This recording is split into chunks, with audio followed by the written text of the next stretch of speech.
आज के वीडियो में मैं क्लास 9 मैथ्स का चैप्टर 1 करेंगे।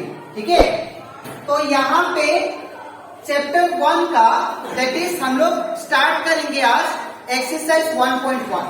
इसके पिछले वीडियो में मैंने आप लोग को समझाया था चैप्टर 1 का दैट इज नंबर सिस्टम के बारे में, नंबर सिस्टम का basics concept, that is natural number किसे कहते हैं, होल नंबर किसे कहते हैं, प्राइम नंबर किसे कहते हैं, कॉम्पोजिट नंबर किसे कहते हैं। ठीक है, ये सारा नंबर मैंने नंबर सिस्टम में समझा दिया। ठीक है, तो एक्सरसाइज करने से पहले आप लोग इसका जो बेसिक्स वीडियो है दैट इज नंबर सिस्टम का, उसको अच्छे से देखें ताकि जो भी नंबर है जैसे natural number, real number, rational number, irrational number, वो सारा आपको क्लियर हो जाए। ठीक है, आगे जाके जो भी हम लोग क्वेश्चन करेंगे उसमें कोई भी प्रॉब्लम ना हो। ठीक है, और इसी के साथ साथ मैंने आप लोग को revision chapter that is revision 1 complete करवा दिया था। ठीक है, अगर उसको अच्छे से आपको सीखना है तो आप लोग उसको YouTube में देख सकते हो, वो YouTube में अपलोडेड है। ठीक है, तो स्टार्ट करते हैं आपका क्लास। तो सबसे पहले हम लोग एक्सरसाइज 1.1 का क्वेश्चन नंबर 1 करेंगे। यहाँ पे क्या बोला गया है that is 0 A rational number. हमें पूछा जा रहा है क्या 0 रेशनल नंबर है क्या। ठीक है, तो याद रखिएगा रेशनल नंबर उसे कहते हैं जो p/q फॉर्म में लिख सकते। ठीक है, रेशनल नंबर का एक कंडीशन होता है, रेशनल नंबर हम लोग उसे कहेंगे जो क्या हो p/q फॉर्म में हो। ठीक है, और उसी के साथ साथ यहाँ पे q याद रखिएगा वो कभी भी 0 के बराबर नहीं होना चाहिए। ठीक है, और यहाँ पे p और जो q होता है वो क्या होता है, इंटीजर्स नंबर होता है। ठीक है, इंटीजर्स होता है। ठीक है, तो यहाँ पे पूछा जा रहा है क्या हमें क्या 0 क्या रेशनल नंबर है। तो अगर मैं 0 लिखूं, अब हम लोग जानते हैं पूछने मतलब नीचे क्या होगा 1 होगा, तो देखो आप लोग इसको p/q फॉर्म में लिख सकते हो 0 को, तो दैट मीन्स ये 0 क्या है, रेशनल नंबर। ठीक है, तो लिखिए हम लोग yes 0 is a rational number. ठीक है, अब नेक्स्ट क्वेश्चन इसमें बोला जा रहा है can you right it in the form of p/q। क्या हम लोग 0 को p/q फॉर्म में लिख सकते हैं, तो आंसर होगा यस, बिकॉज 0/1, 0/2, 0/3 ये सारा क्या होगा दैट इज p/q फॉर्म 0 का। ठीक है, तो हम लोग लिखेंगे yes 0 can be written in the form of p/q, और यहाँ पे q क्या होगा नॉट इक्वल टू 0। ठीक है, अब इसका कुछ एग्जांपल लिख लेते हैं। फॉर एग्जांपल दैट इज 0/1, 0/2, 0/3, 0/4 और डॉट डॉट, और भी हम लोग 0/p/q फॉर्म में 0 को लिख सकते हैं। ठीक है, तो ये हो जाता है हमारा complete that is question number 1 exercise 1.1 का। अब इसके नेक्स्ट स्लाइड में मैं आप लोगों को समझाऊंगा दैट इज क्वेश्चन नंबर 2। ठीक है, तो इसके बाद अब हम लोग करते हैं एक्सरसाइज 1.1 का क्वेश्चन नंबर 2। यहाँ पे बोला गया है कि find 6 rational number between 3 and 4। 3 and 4 के बीच में हम लोग को 6 रेशनल नंबर फाइंड करना है। तो इसको कैसे करेंगे ध्यान से देखिए, जो भी नंबर आपको प्रोवाइडेड होगा दैट इज 3 उसको लिख लो।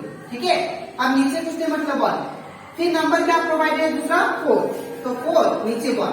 ठीक है, अब इक्वल देना बड़ा डेज देना, फिर इक्वल फिर बड़ा डेज।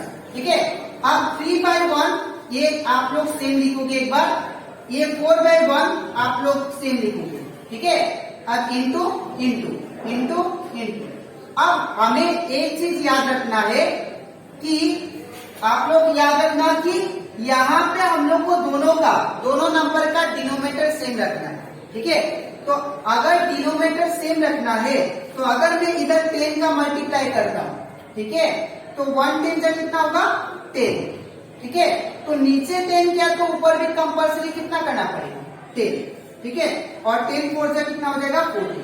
ठीक है, अब देखो आप लोग यहाँ पे अगर डिनोमिनेटर में 10 है तो कंपल्सरी आप लोग को इधर भी 10 करना पड़ेगा। ठीक है।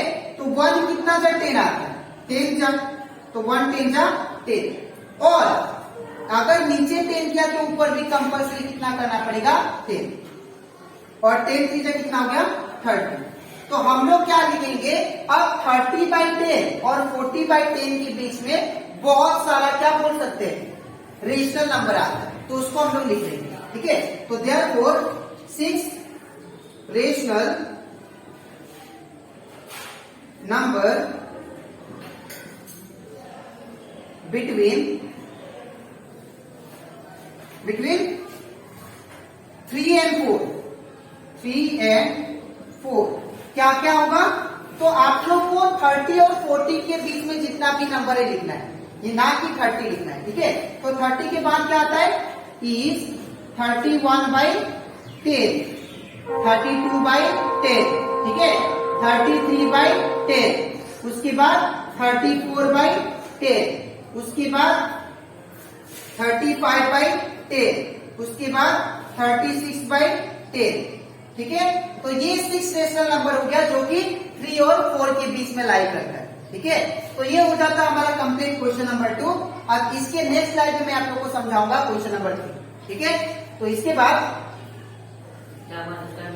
अब हम लोग करते हैं एक्सरसाइज 1.1 का क्वेश्चन नंबर 3। यहाँ पे दिया गया है कि find 5 rational number between 3/5 and 4/5। 3/5 और 4/5 के बीच में हम लोग को 5 रेशनल नंबर निकालना है, ठीक है। तो सबसे पहले जो नंबर हम लोग को प्रोवाइडेड है उसको लिख लेते हैं 3/5, ठीक है। और दूसरा नंबर क्या दिया गया है 4/5, तो यहाँ पे क्या होगा 4/5, ठीक है। इक्वल साइन, अब नीचे भी इक्वल साइन 4/5 लिख लेते हैं, ठीक है। और यहाँ पे 3/5 है, ठीक है।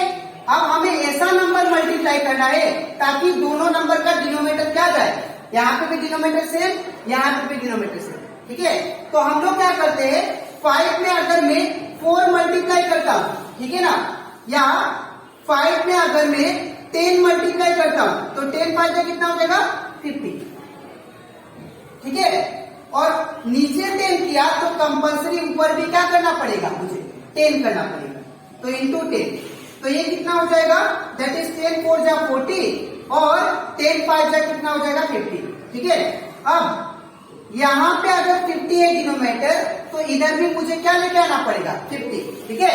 तो दोनों का डिनोमिनेटर सेम हो जाए तो इसीलिए मैं 10 मल्टीप्लाई करता हूँ फिर से, तो 10 5 जा कितना हो जाएगा ये 50, ठीक है।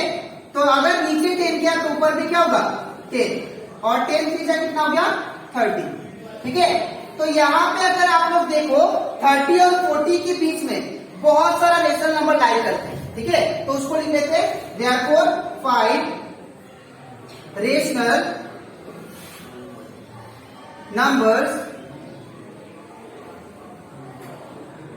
नंबर्स बिटवीन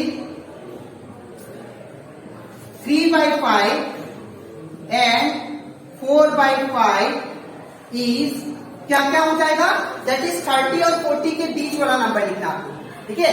तो 30 के बाद क्या आता है 31/50, फिर उसके बाद 32/50, ठीक है।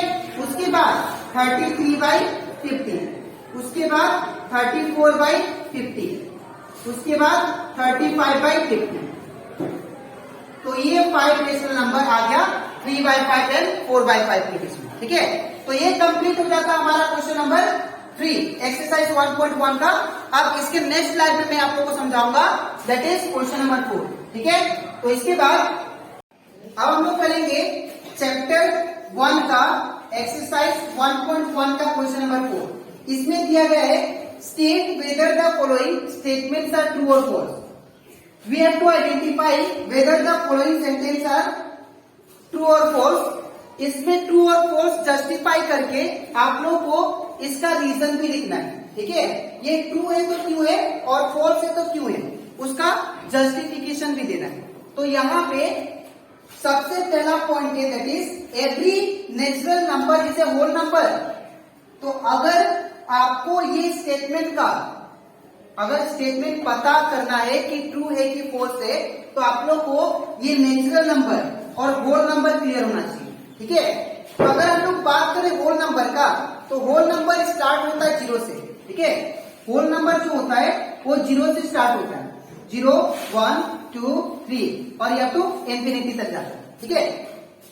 वही बात करें नेचुरल नंबर का, तो जो नेचुरल नंबर है वो किससे स्टार्ट होता है, नेचुरल नंबर स्टार्ट होता है दैट इज 1 से, ठीक है। यहाँ पे 0 इंक्लूड नहीं होता है, ठीक है। अब हमें स्टेटमेंट में ये बोला गया है एवरी नेचुरल नंबर, क्या जितना भी नेचुरल नंबर है जैसे 1 2 3 जितना भी है, जितना भी नेचुरल नंबर है, क्या होल नंबर में आ रहा है क्या, जितना भी नेचुरल नंबर है, देखो 1 2 3, ठीक है, ये जितना भी नेचुरल नंबर है सारा नंबर ये इंक्लूडेड होगा हमारा होल नंबर में, बिकॉज यहाँ पे नेचुरल नंबर 1 से स्टार्ट होता है, तो 1 से ये सारा नंबर क्या होगा, ये सारा तो नेचुरल नंबर होगा, तो that means natural number whole number में इंक्लूडेड है, ठीक है। तो दैट मीन्स ये जो स्टेटमेंट है एवरी नेचुरल नंबर जो है इज ए होल नंबर है, ठीक है। तो ये क्या है, true, because all the natural number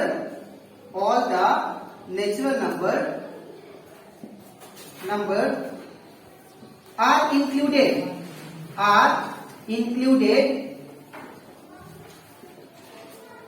included in whole number, ठीक है। जितना भी नेचुरल नंबर होगा सारा किस में इंक्लूड होगा, होल नंबर में, ठीक है। अब बात, लेकिन अगर क्वेश्चन उल्टा होता, क्या होल नंबर नेचुरल नंबर में इंक्लूड हुआ क्या, तो स्टेटमेंट होगा फॉल्स, बिकॉज नेचुरल नंबर जो है होल नंबर में आ सकता है, लेकिन होल नंबर जो है नेचुरल में नहीं आ सकता, क्यों, बिकॉज होल नंबर 0 से स्टार्ट होता है, ठीक है। अब बात करते हैं क्वेश्चन नंबर 2 का। यहाँ पे क्या बोला गया है, every integer is a whole number, क्या जितना भी इंटीजर होता है वो सारा क्या होल नंबर है, तो स्टेटमेंट जो है ये है फॉल्स। अभी क्यों है, बिकॉज देखो जो इंटीजर होता है वो उसमें नेगेटिव और पॉजिटिव नंबर दोनों इंक्लूडेड होते हैं, ठीक है। जो भी इंटीजर होता है उसमें नेगेटिव नंबर भी आता है, ठीक है, नेगेटिव भी नंबर और साथ ही साथ पॉजिटिव नंबर भी आता है, ठीक है। लेकिन होल नंबर में देखो आप लोग सारा पॉजिटिव नंबर आता है, ठीक है। तो दैट मीन्स स्टेटमेंट क्या होगा, फॉल्स होगा, क्योंकि बोला गया कि इंटीजर क्या होल नंबर है क्या, तो इंटीजर कहाँ होल नंबर है, बिकॉज अगर मैं बात करूं फॉल्स, फॉर एग्जाम्पल अगर मैं -3 लू, तो क्या -3 होल नंबर है क्या, यहाँ पे -3 होल नंबर नहीं है, बिकॉज ये नेगेटिव हो गया और होल नंबर क्या होता है, पॉजिटिव नंबर, ठीक है। तो यहाँ पे for example -3 is not a whole number, ठीक है। अब बात करते हैं हम लोग लास्ट क्वेश्चन, ठीक है, that is question number 3। Every rational number is a whole number, क्या जितना भी रेशनल नंबर है वो क्या होल नंबर है क्या, तो देखो होल नंबर हमेशा याद रखिएगा इसमें कोई भी फ्रैक्शनल नंबर नहीं होता है, ठीक है। और रेशनल नंबर का अगर बात करें तो रेशनल नंबर अगर मैं 2/3 लिख दूं, तो ये जो 2/3 है इसमें होल नंबर में इंक्लूड तो होता नहीं है, ठीक है। तो ये जो 2/3 है ये होल नंबर में नहीं आता है, ठीक है ना। इसीलिए जितना भी सारा रेशनल नंबर होल नंबर नहीं हो सकता, ठीक है। तो यहां पे क्या लिखेंगे हम लोग, that is false. For example 1/3 is a rational number but not whole number, ठीक है, इज ए रेशनल नंबर